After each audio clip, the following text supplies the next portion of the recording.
trabajar en este equipo. Por acepten, ya me emocioné y no grave.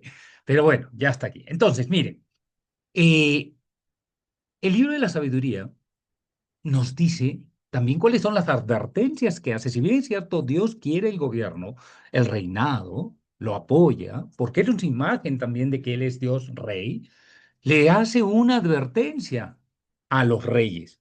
Le hace una advertencia. Y miren lo siguiente, eso está en Sabiduría, capítulo 6 versículos del 1 al 4. ¿Ya? Dice, escuchad reyes y entended. Ponle en vez de reyes presidentes o gobernadores. Y entiendan. Aprende, gobernante de los confines de la tierra. Presta oído. Presten oídos los que dominan las muchedumbres. Es decir, los políticos, los gobernantes. Y os gloriáis de tener muchos súbditos. Sí, porque muchos seguidores. ¿Qué es lo que pasa en las elecciones? ¿No? Los votos de sus seguidores, ¿no? Son lo que cuentan. Pues el poder os viene de Yahvé, dice, el poder viene de Dios. Eso no lo entienden, ellos piensan que son sus méritos, sus logros, sus títulos académicos, ¿sí? Sus propuestas de pronto, política, ¿no? Dice, el poder les viene de Yahvé y el dominio del Altísimo. Él examinará vuestras obras y escrutará vuestras intenciones. Miren, Dios no es tonto. Dice la palabra que de Dios nadie se burla. Tanto de las autoridades, todo aquel que tenga autoridad, inclusive de las autoridades religiosas, ¿eh? A veces nosotros nos hemos bronqueado también con algunos obispos. El obispo de mi ciudad aquí es tremendo. Yo oro por él, ¿sí? Y quisiera que el Señor también le dé un poco de mansedumbre y de humildad. Pero bueno, no quiero hablar mal de mi obispo, pues la autoridad es la cabeza de la iglesia acá. Pero muchos sacerdotes han salido muy dolidos y es una cosa terrible. Y a veces también no están exentos de abusar de su poder y de su autoridad. Y muchas veces te habrás encontrado religiosas, religiosos, sacerdotes laicos que detentan también un poder omnisciente, omnipresente, totalitario en las comunidades. Yo sí he sido testigo de esto, ¿no? Y mira, Dios dice entonces, porque siendo ministros de su reino, no habéis juzgado con rectitud, ni guardado la ley, ni caminado según el designio de Dios. Dios les hace una advertencia. Y eso lo tienen que conocer los gobernantes, porque Dios va a darles un castigo más severo si gobiernan mal. Y a veces nosotros encontramos que efectivamente existen muchos gobernantes que no tienen temor de Dios, que les vale cacahuate, no les importa. Abiertamente, miren lo que está pasando en México, ¿sí? Sí, se están proponiendo leyes para regular la participación de las comunidades o los grupos religiosos. Ah, pero sí el día que juran los ministros de la Suprema Corte prendiendo incienso a, Pero vea que- cómo la matamos al güey de Carmelo. ¿cómo se llama? A Quetzalcóatl. Increíble, miren lo que estamos viviendo y son los gobernantes que nosotros elegimos. Por eso decimos en este curso, no podemos orar como cristianos y votar como ateos. Bien, pero también Dios tiene un modelo de reyes. Él apoya, decíamos, ¿no? En el Deuteronomio. Hay que guardar la palabra de Dios. El gobernante tiene que guardar la palabra de Dios. El rey, sí, hay un rey. Dios apoya el reinado, la autoridad, decíamos. El poder, sí, Dios lo apoya porque es imagen de lo que Él es. Rey, soberano, todopoderoso, gobernante. Y en el Antiguo Testamento, hemos visto en el libro de Éxodo, Jetro le recomienda a Moisés rodearse también de hombres prudentes, sabios, temerosos, capaces, etc. Pero les hace una advertencia. Pero ahora ¿saben cuál es el modelo del rey justo? Este que aparece en el Salmo 72. Mire, búsquelo por favor en su Biblia. Ayúdenme a leerlo. Léelo. Salmo 72. Este es un salmo que compuso Salomón, el rey Salomón, y decía, oh Dios, da tu juicio al rey y tu justicia al hijo del rey. Y que les voy a preguntar de quién están hablando y cuál sería la imagen de este rey. Dice, él juzgará a tu pueblo con justicia y a tus pobres con equidad. Que las montañas traigan paz al pueblo y las colinas justicia. Él hará justicia a los desdichados del pueblo. Salvará a los hijos de los pobres y aplastará al opresor. Que él dure lo que el sol lo que la luna de generación en generación, que baje como lluvia sobre el prado, como chaparrones que riegan la tierra, que en sus días florezca la justicia y la paz abunde mientras dure la luna. Son palabras que utilizamos en la misa, en cierta celebración. Que se inclinen ante él los nómadas, que domine de mar a mar, desde el río hasta los confines de la tierra, y sus enemigos muerdan el polvo. A ver, vamos a ver si alguno de ustedes se acuerda de esta palabrita y está vinculada a una fiesta preciosísima que celebramos en el calendario litúrgico, la más grande de la segunda parte del año litúrgico. Que los reyes de Tarsis y de las islas le paguen tributo, que le traigan regalo los reyes de Arabia y de Sabá. ¿A qué pasaje nos recuerda esto? A ver, ¿alguien se acuerda? Cuando dice, a ver, vamos a ver quién parte. A ver, aquí hay un mensajito. La Epifanía, ándale. Los Reyes Magos, ahí está con su nombre en griego, ¿no? El hermano o hermana que está ahí. Los Reyes Magos. Hablaba de Jesús. O sea, la imagen de este gobernante es Jesús. Pues al final, no te puedes perder el final de este curso. Es hermosísimo como la Sagrada Escritura, especialmente el Apocalipsis, nos presenta a Jesús como el Cordero, pero como el Rey, como el modelo de gobernante. Mira, continúa diciendo, ¿no? Que todos los reyes le rindan homenaje y le sirvan todas las naciones, porque él librará al pobre que clama, al desdichado que no tiene defensor, se apiadará del débil y del pobre, y salvará la vida de los indigentes. Los rescatará de la opresión y la violencia, y será preciosa su sangre a sus ojos.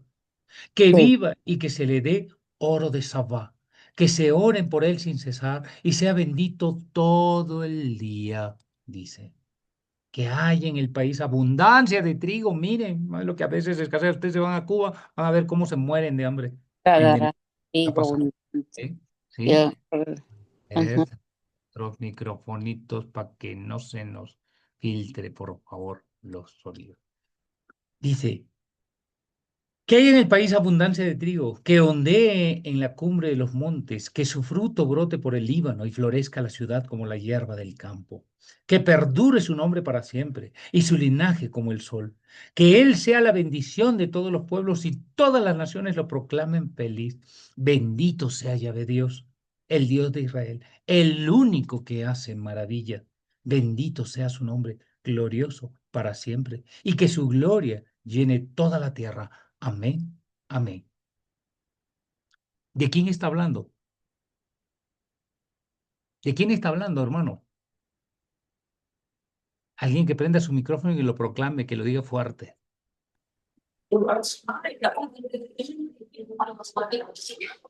De Jesús, ciertamente, de Dios, de Jesucristo, de Dios Padre. Ayer teníamos una imagen, ¿no?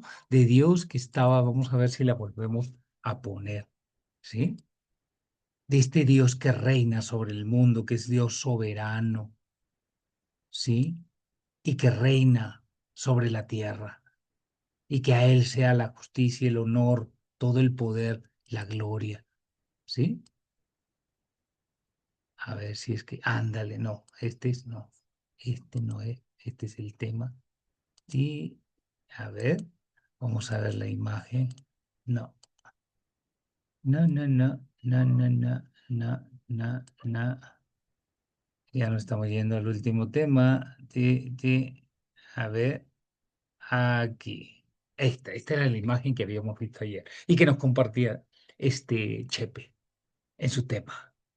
Dios sentado en un trono gobernando. Y con todas estas características, bueno, ese es el modelo del rey justo que hace florecer la paz. Bien, ahora, ¿qué pasaba en el pueblo de Israel? ¿Se acuerdan que habíamos visto al comienzo de que cuando el pueblo de Israel se había sentado en lo que es la tierra prometida, lo que es hoy día Palestina, lo que es donde está asentado Israel, el Estado de Israel, Jordania y demás, quienes hemos tenido la oportunidad de ir a Tierra Santa, hemos visto, pues ahora ahí está, hay un conflicto terrible, están muriendo muchos palestinos, pero que están siendo utilizados por estos terroristas y Israel se está defendiendo y está cometiendo a veces excesos y todo lo que estamos viendo. Bueno, miren, en aquel entonces también tenían muchas guerras, acuérdense que les había dicho que estaban rodeados de varios pueblos, de varios reyes paganos, ¿sí? Estaba en este mapa que se los voy a mandar también para que lo tengan, si quieren, se los mando. Estaban los arameos, los basamitas, los amonitas, los moabitas, los edomitas, los filisteos, los amalecitas, etcétera. Están rodeados de pueblos paganos y a veces más poderosos que Israel, porque acuérdense, Israel no era un pueblo guerrero, era un pueblo pastoril, ¿no? Agrícola. Y bueno, pero ¿qué hacían? También hacían lo que desagradaba a Dios. ¿Y por qué? Por su desobediencia. Miren lo que dice el libro de los jueces, ¿sí? El libro de los jueces, el capítulo 1:1. Así es la historia del pueblo de Israel, nuestra propia historia. Les decía lo siguiente, y sucedió después de la muerte de Josué, que fue el que los ingresó a la tierra prometida, ¿sí? Que los israelitas consultaron a Yahvé diciendo, ¿quién de nosotros subirá el primero a pelear contra los cananeos? Toda la historia del pueblo de Israel hasta el día de hoy ha sido un problema de conflicto. ¿Y conflicto por qué? Porque han olvidado a Dios y han dedicado a ofrecer holocaustos a los Baales y a las Astartes. Y entonces se mezclaban con los pueblos paganos, adquirían costumbres de los pueblos paganos y Dios pues, los abandonaba. No los escuchaba. ¿Y qué pasaba cuando los abandonaba? Pues venían los pueblos vecinos, los conquistaban, los esclavizaban y entonces el pueblo clamaba a Dios para que le suscite un juez, un salvador. Y Dios suscitaba a los jueces. Miren, ahora tocando el tema de Saúl. Ya hemos visto que era un hombre que nunca se imaginó gobernar nada, ni su propia vida. Fue a buscar las tierras de su padre, ni siquiera las encontró, como a veces a nosotros nos ha pasado, ¿no? Que de pronto llegamos a un curso, llevamos un retiro, o Dios se nos manifiesta de una manera y nunca ni nos imaginábamos por aquí qué es lo que podía pasar. En mi caso, por ejemplo, yo nunca me imaginé, salí egresado de una escuela, de un colegio católico, los hermanos de La Salle, y yo no quería saber nada de la iglesia.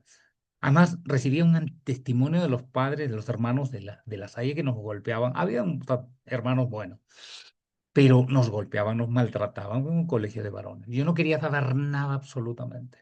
No sabía, quería saber absolutamente nada. Salimos resentidos contra la iglesia, era terrible.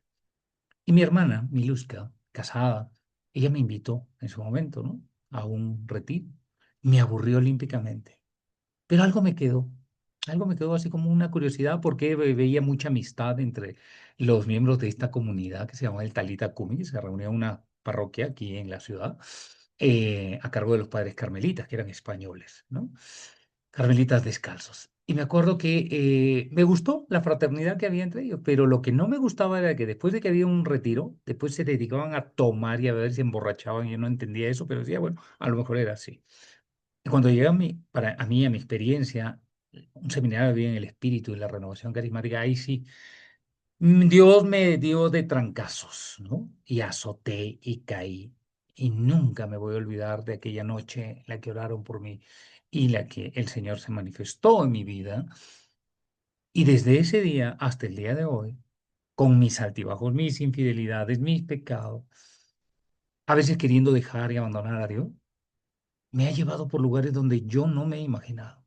Hermanos, he ido a predicar a Europa, he ido a predicar desde Canadá, Estados Unidos, todo Centroamérica, todo Sudamérica, y que el Señor me ha enviado. Yo no me imaginé, yo no me consideraba bueno para nada, pero el Señor se ha valido también de mi miseria para poder anunciar su palabra.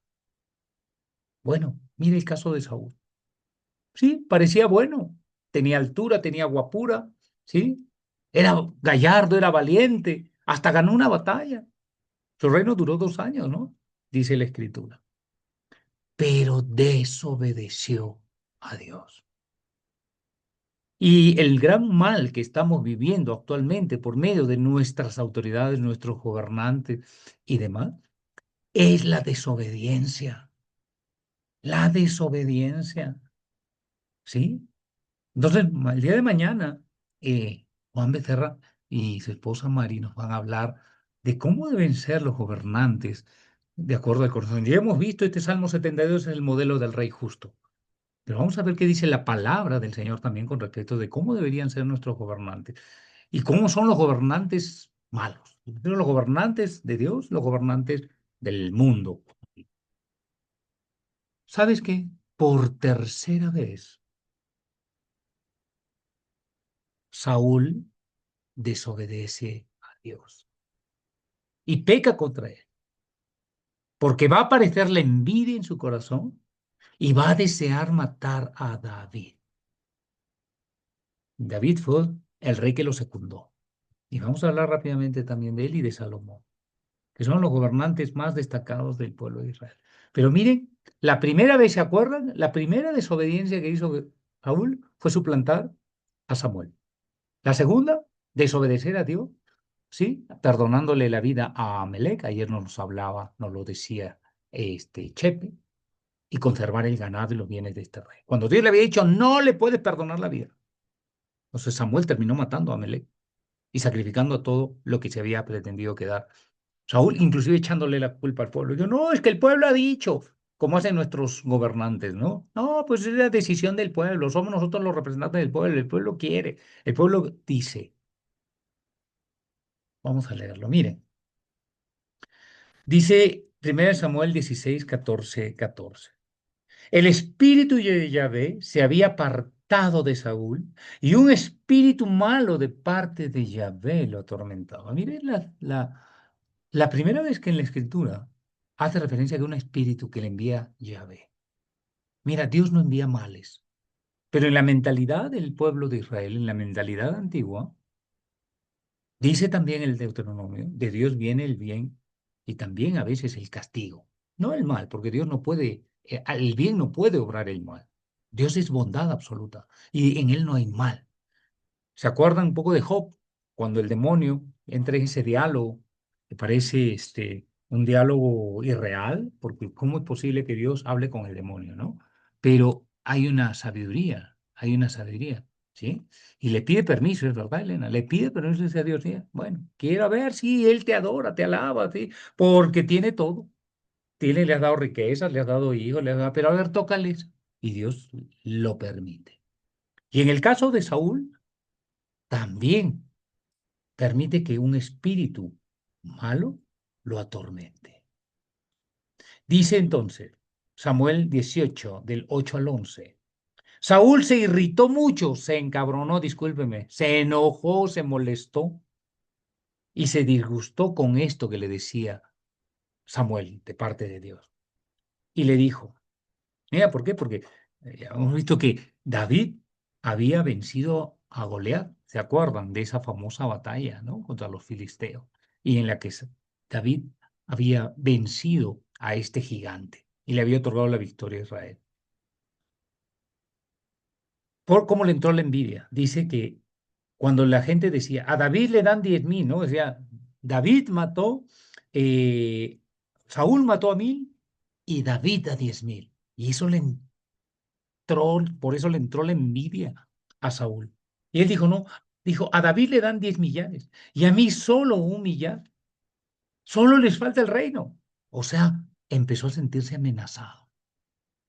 Y miren, y para ninguno de nosotros es extraño ver cómo en la política hay hasta muertos. En Ecuador mataron a un candidato opositor al gobierno. Miren lo que ha pasado en México. Han matado a un alcalde opositor al gobierno. Y es que quien está en el poder se envilece de tal manera que no quiere competencia. Y eso le pasó a Saúl.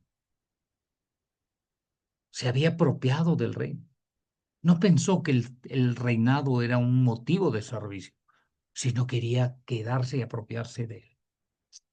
Desde aquel día, dice entonces la escritura, Saúl miraba con malos ojos a David. Al día siguiente, un espíritu malo de parte de Dios se apoderó de Saúl, que se puso a delirar en medio de la casa. Dice que andaba como loco, que inclusive hasta comía pasto, como un animal. ¿Sí? David tocaba el arpa porque lo habían llevado David era un joven muy apuesto, muy hermoso, muy rubio, pero pequeñito, era de la tribu de Jesé. Y Dios lo había escogido, ¿sí? Y lo llevaron para que tocara, porque ella tenía esa habilidad en la música, ¿sí? Dice, David tocaba el arpa como todos los días lo hacía.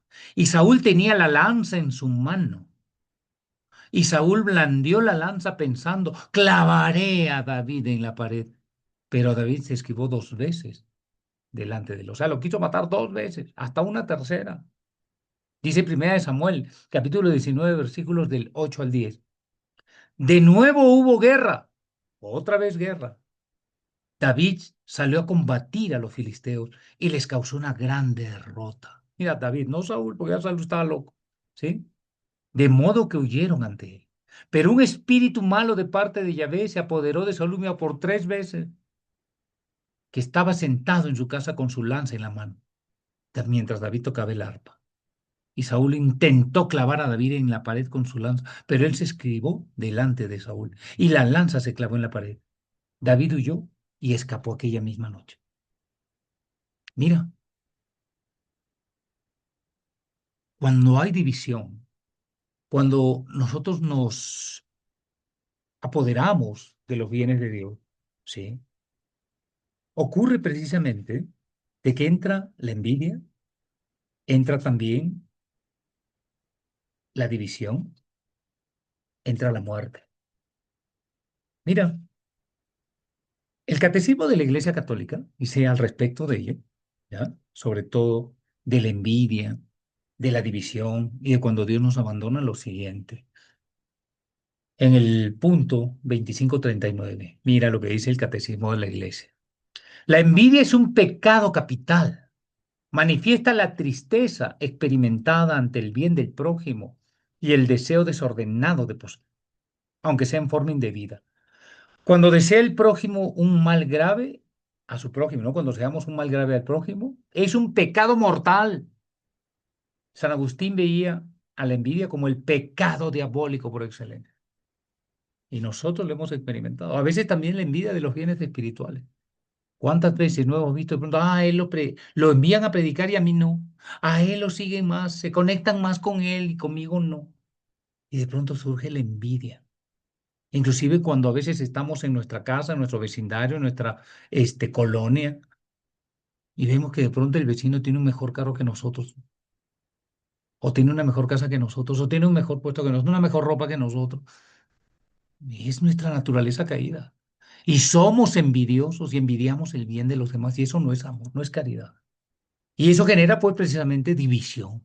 Y dice el Catecismo de la Iglesia Católica, de nuestra iglesia, en el punto 2089, la incredulidad, ¿no? Cuando habla de la división, es el no hacer caso de la verdad revelada por Dios o el negarse a prestarle sentimiento. Formas de, miren, de división.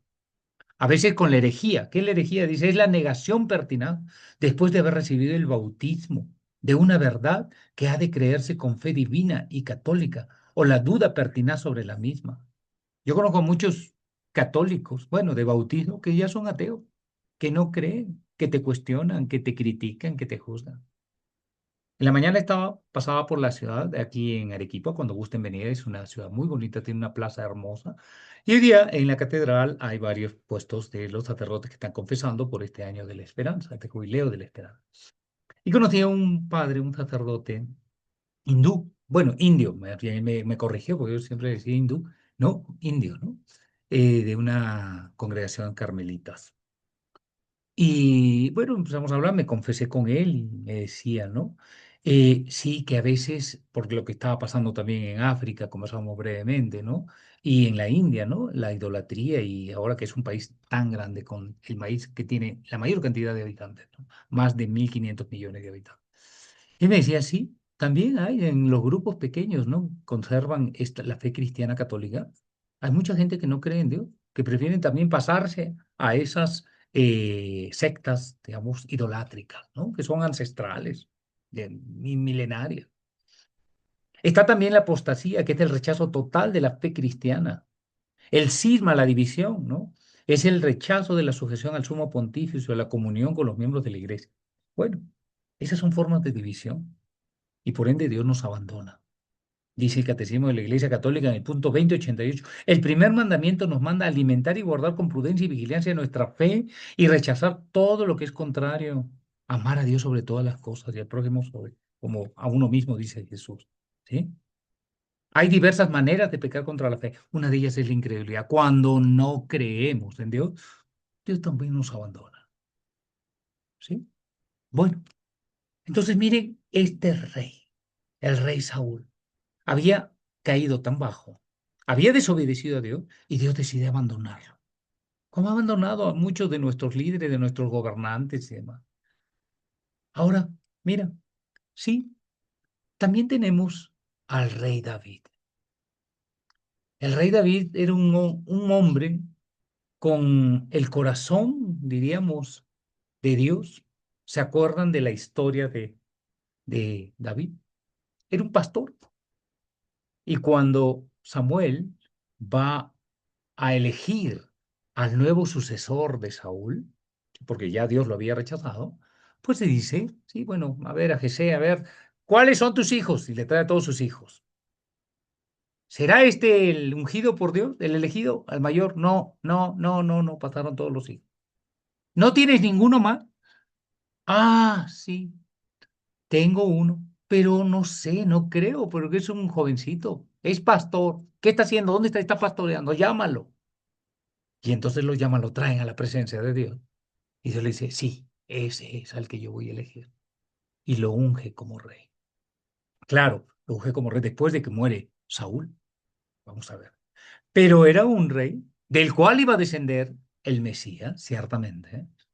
Era un rey conforme al corazón de Dios. Sí, por supuesto, claro. David era un hombre con el corazón de Dios, ciertamente. Pero se acordarán qué pasó con el Davidcito. Sé que estaba en el palacio, estaba viéndola a la mujer de Urías, ¿sí? A Betsabé. Y le entró la pasión, la lujuria, que también es un pecado, y la tomó para sí. ¿Se acordarán, no? ¿Se acuerdan? Era todo el rey que había ganado, había vencido a Goliat, la mayor batalla de su vida de pronto. Pero, así es, Helena, mandó a Urías al frente de la batalla, ¿sí? Porque tenía que deshacerse, ya la mujer había quedado embarazada. Y entonces, ¿qué es lo que hace? Miren cómo en el corazón del hombre, pues ese San Pablo, de dentro del corazón del hombre vienen todas estas divisiones. Y trama, hace un plan para deshacerse del esposo de Betsabé y que se quede viuda y para poder casarse. Y nadie se iba a enterar, nadie se iba a enterar. Y Urias era muy fiel, era un soldado fiel. ¿Sí? Bueno, y entonces, por supuesto, queda en evidencia, ¿sí? El pecado de adulterio de David. Y se acordarán ustedes que compone uno de los salmos más hermosos. A diferencia de Saúl, David sí se arrepintió. Y compuso ese Salmo 50, ¿no? Por tu bondad, Señor, por tu misericordia, ten compasión de mí. Sí, miren, David era un rey conforme al corazón de Dios, era un hombre justo, era artista, le gustaba la música, pero pecó. ¿Por qué? Porque se dejó ganar por la lujuria. Deseó la mujer de su prójimo. Y él quería construir un rey, un templo para Dios. Porque se preguntaba a Dios, mira, también así como Moisés de pronto, mira, yo estoy viviendo en un palacio y Dios. Y Dios le dice, tú no me vas a construir un rey, un templo. Lo va a hacer uno de tus descendencias. Salomón, ¿sí? Y entonces también tiene una consecuencia. el mal que cometió David lo va a pagar también en su descendencia. Y también Dios va a dar, ¿sí?, un efecto a una consecuencia al actuar de David. Pero se arrepintió. Yo no he visto ninguno de los gobernantes que tenemos hasta el momento que se arrepientan, que pidan perdón, que se humillen delante de Dios. No lo he visto. Y creo que no lo vamos a ver. No lo vamos a ver. Pero tenemos que elegir también autoridades que sean humildes, que sean capaces de reconocer sus errores. Aquí yo tengo un amigo, un coleguita, un muchacho que es abogado, que está muy metido en la política. Él es, digamos, de filiación cristiana. Viene a veces a mi negocio, yo tengo un negocio de comida mexicana acá. Y viene en la noche, le gustan mucho los tacos, que a mí me fascinan. Y yo como mexicano naturalizado, se ha adoptado la cultura mexicana como mucho y he vivido 16 años de mi vida en México y voy todos los años y ahí también afiancé mi conversión pastoral. Y él se define como demócrata cristiano, católico, ¿no? Católico, por ejemplo. Pero cuando yo le pregunto algunos datos, algunos aspectos de la fe cristiana católica, pues no me la sabe, no me sabe responder. Noto su buena intención. Él se está candidateando, estaba de concejal en un municipio de aquí de la ciudad, eh, y ahora ha renunciado porque vamos a tener las elecciones del próximo año y él quiere llegar al Congreso como congresista, como diputado, porque vamos a tener diputados y senadores.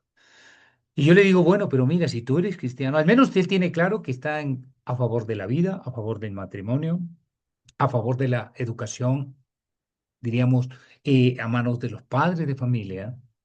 Y es un hombre, un joven bueno, tendrá sus 29 años, máximo 30.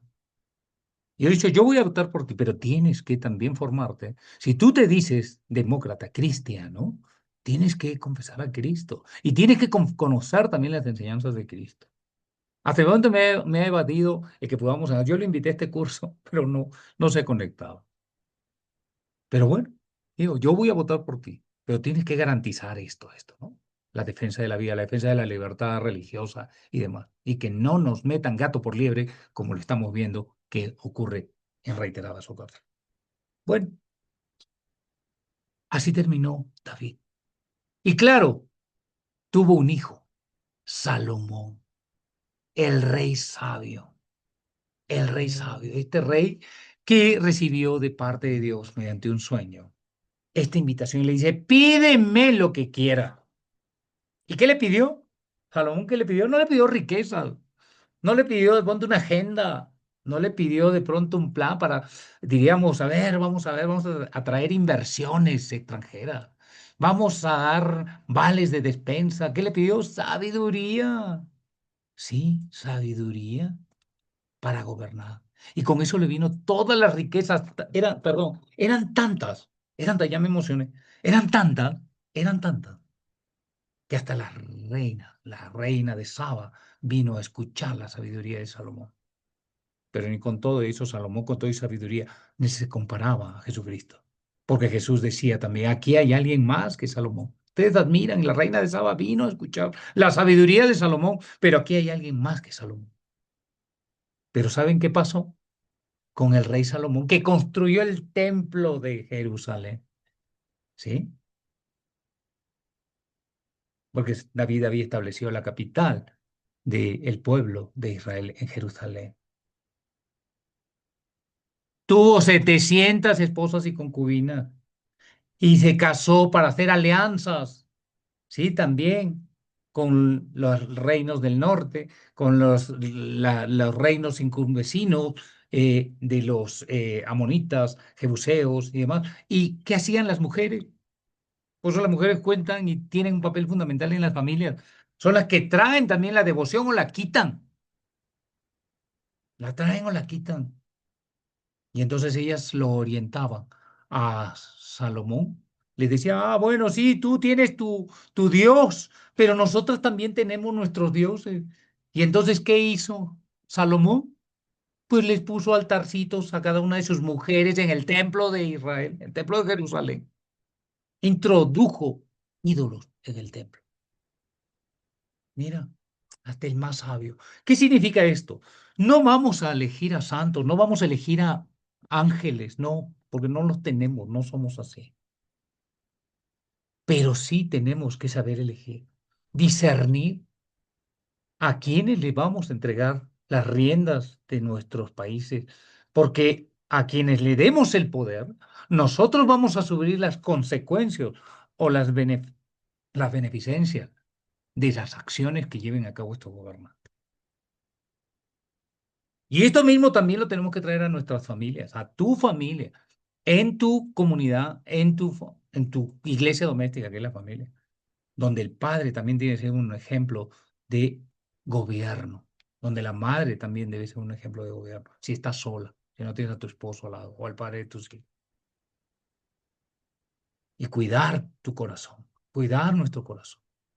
Porque sí, el Señor nos ha elegido tal vez para una empresa muy importante, para una misión, ya sea la evangelización, ya sea el matrimonio, ya sea de pronto la vida religiosa, lo que fuera tu estado de vida.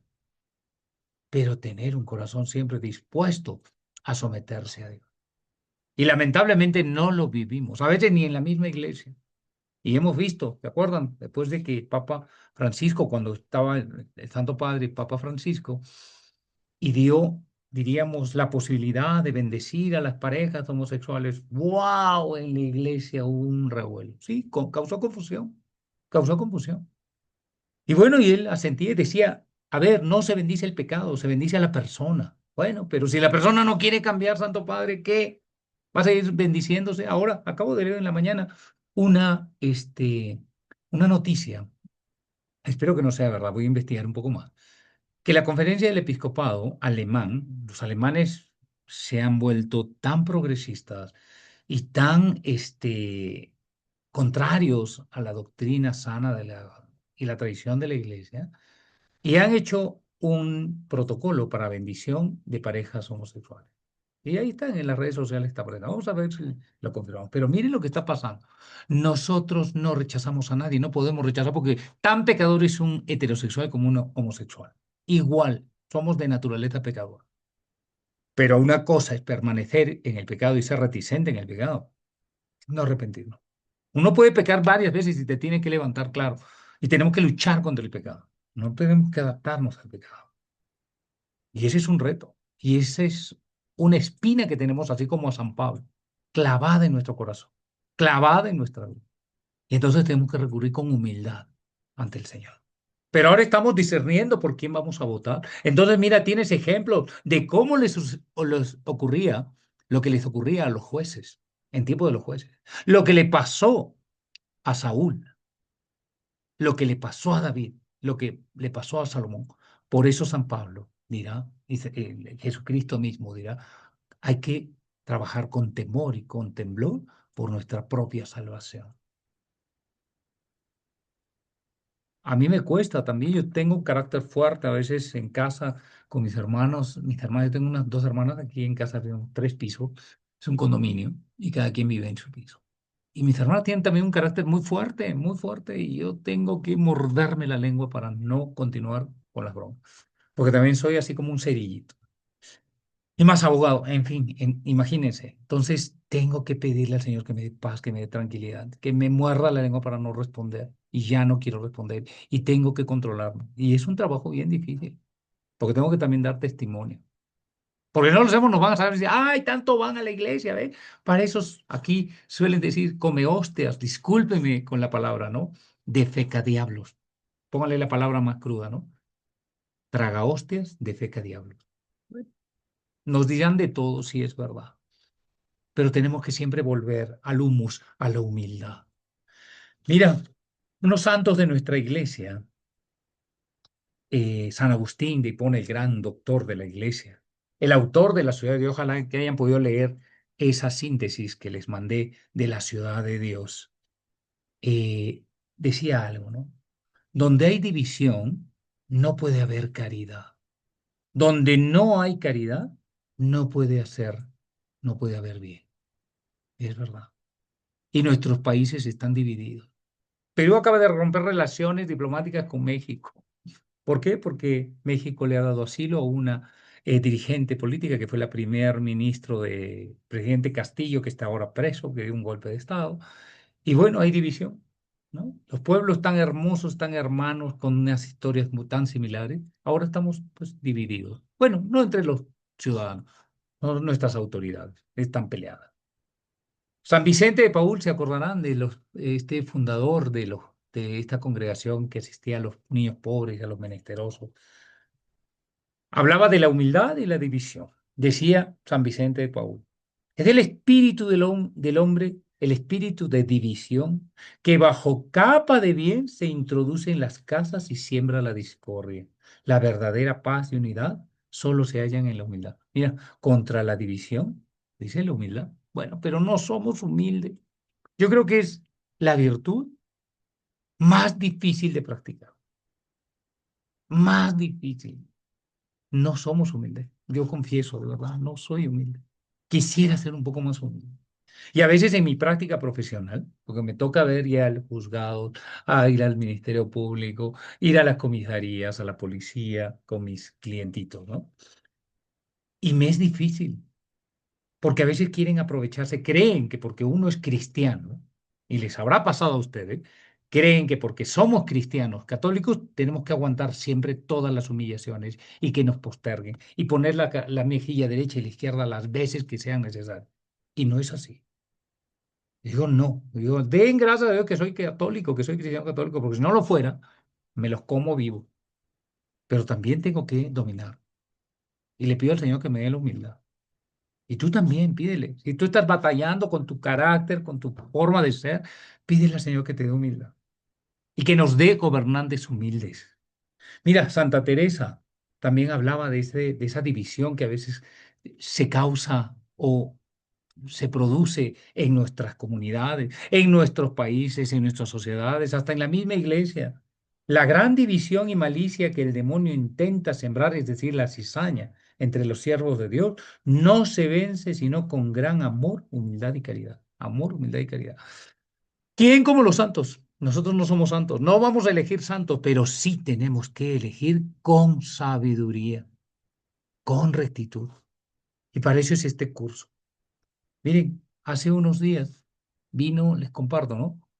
Una amiga, una muchacha que yo había conocido en el grupo de oración, se fue a República Dominicana con su esposo, que a quien también conocí, y tienen una hijita.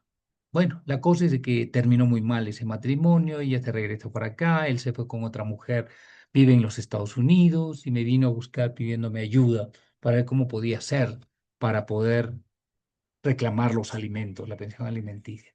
Y se le notaba tanta rabia, tanto resentimiento en su corazón cuando lloraba, ¿no?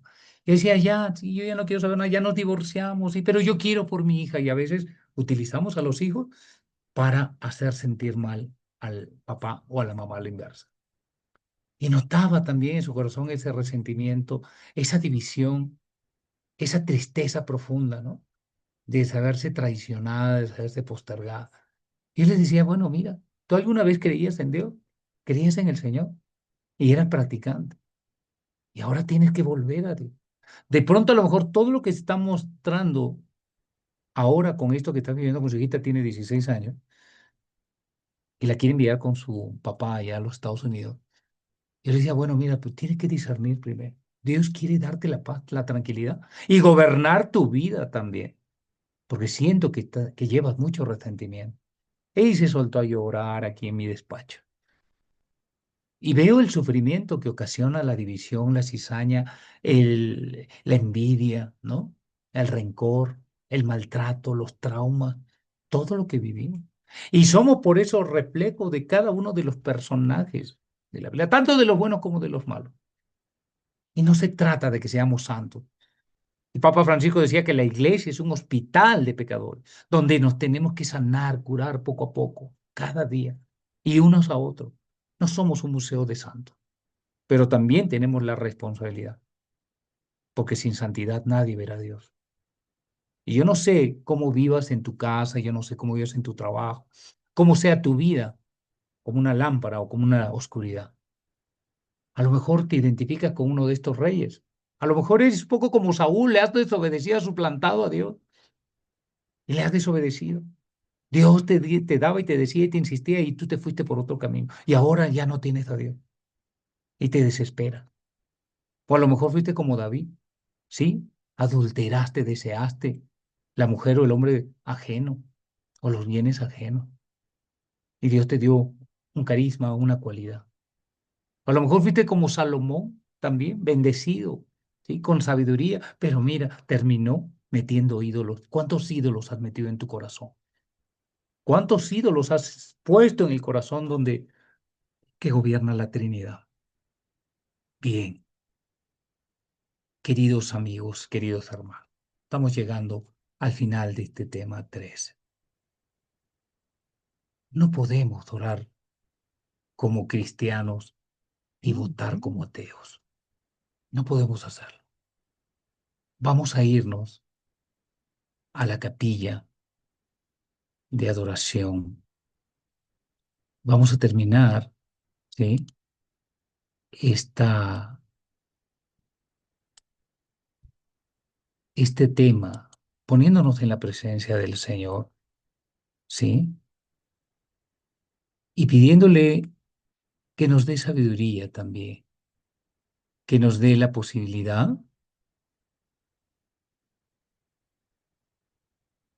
de volver a Él, de volver al Señor, de vernos reflejados también en estos hombres, en estos santos o en estos rey. Perdón. Y que podamos también experimentar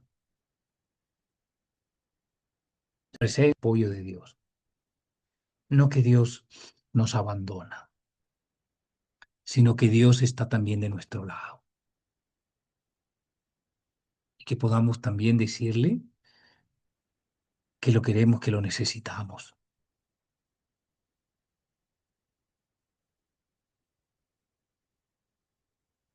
Te invito a que te pongas en la presencia de Él. Y lo hagamos en el nombre del Padre, del Hijo y del Espíritu Santo. Señor Jesús, estamos delante de ti. La política no es inferior a la acción religiosa o espiritual, sino también es un campo concreto, Señor, donde podemos vivir la justicia, la caridad y la verdad. Nosotros somos el pueblo de Dios, tu pueblo, Señor, que también somos parte de la sociedad y de la política. No solamente somos espíritu, y como tal también estamos llamados, Señor, a santificar ese campo, el campo de la política. La política también debe integrarse al plan divino. Ayer nos hablaba Chepe, Señor Jesús, de que esto también es parte del plan divino, tu plan de prosperidad, de bendición, de paz. No podemos gobernar contra ti, Señor. Y nuestras autoridades no pueden gobernar en contra de ti, Señor Jesús, sino debe haber una armonía especial entre ti, entre tu disposición, tu gobierno y el gobierno del mundo. Señor, queremos reconocer que tú actúas a través también de las estructuras políticas, pero también debemos discernir y elegir para que estas estructuras no se opongan al Evangelio. Por ello, esto implica también, Señor Jesús, que la política no es algo externo a la fe, sino también es un terreno de misión donde tenemos que liderar, donde tenemos que trabajar y complementar. Y nuestro voto, nuestra participación ciudadana, también tiene que ser ocasión para que podamos anunciar el Evangelio. Señor, te pedimos por nuestras autoridades, que sean sabias, que sean verdaderas, que amen la verdad, que amen la justicia, que sean capaces por cada uno de los gobernantes que actualmente asumen el puesto de mayor gobierno en nuestros países, que sean también un reflejo, Señor Jesús, un reflejo de ti, de tu actuar, de tu maravillosa misericordia. Ten piedad y ten misericordia, Señor Jesús, de nosotros, también de nuestros políticos, de nuestros gobernantes. No nos dejes solos, Señor Jesús. Ayúdanos a discernir, a vernos reflejados en Saúl, porque cuántas veces también te hemos desobedecido, Señor. Cuántas veces te hemos suplantado. También nos hemos visto reflejados en David. Tú tenías un plan maravilloso para nosotros y nosotros hemos codiciado el bien ajeno. Hemos dejado que nuestro corazón, la lujuria y el amor por los bienes o por el placer tome tu lugar. Señor, tal vez así como Salomón, Señor, tú nos has dado sabiduría, pero la hemos empleado mal porque también hemos incorporado ídolos en nuestras casas, en nuestros corazones, en nuestras familias, en nuestros trabajos y en nuestros países. Amado Jesús, ten misericordia de nosotros. Perdónanos, Señor, y danos la gracia de tu amor.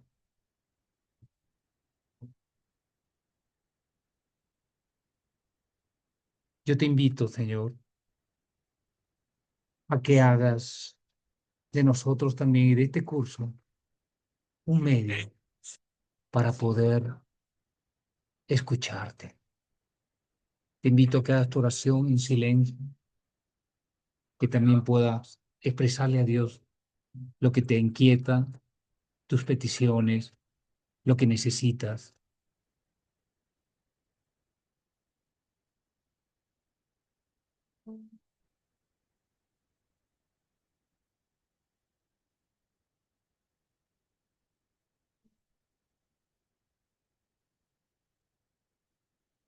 El alma se siente perdida,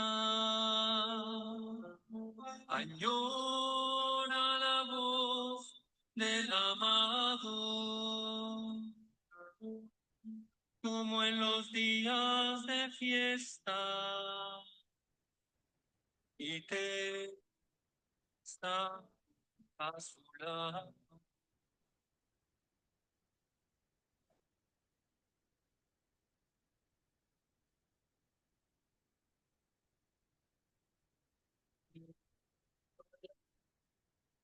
Está allí como escondido, dormido, en el corazón del alma.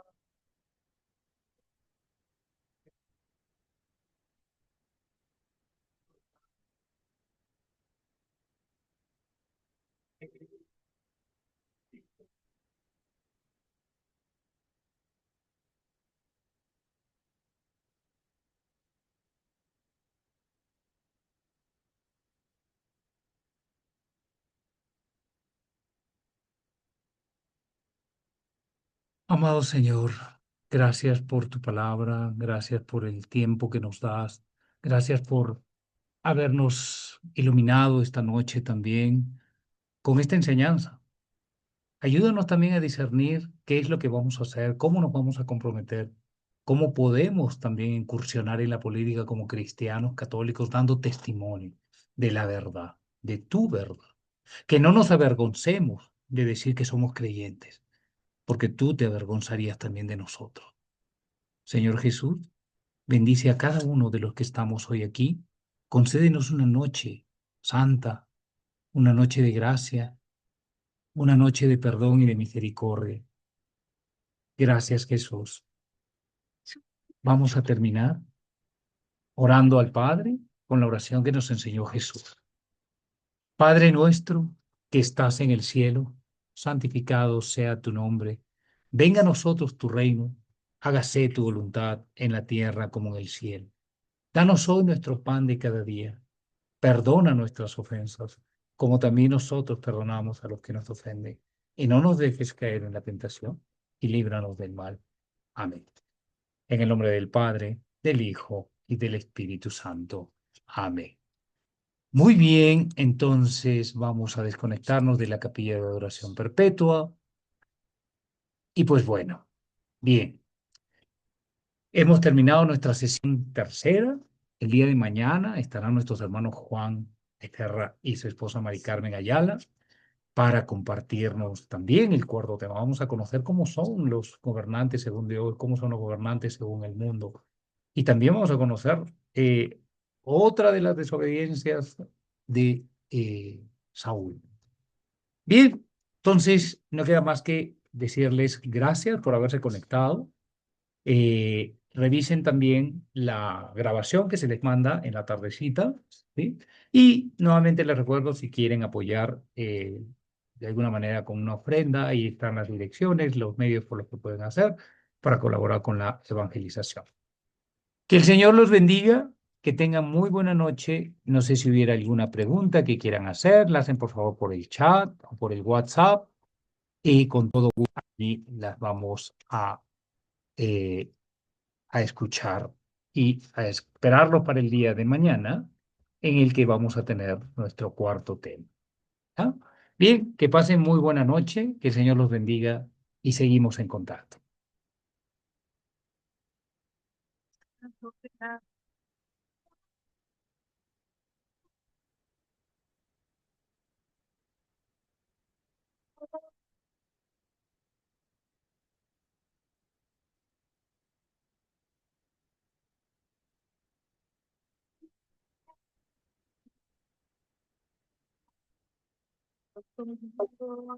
Adiós, adiós, gracias.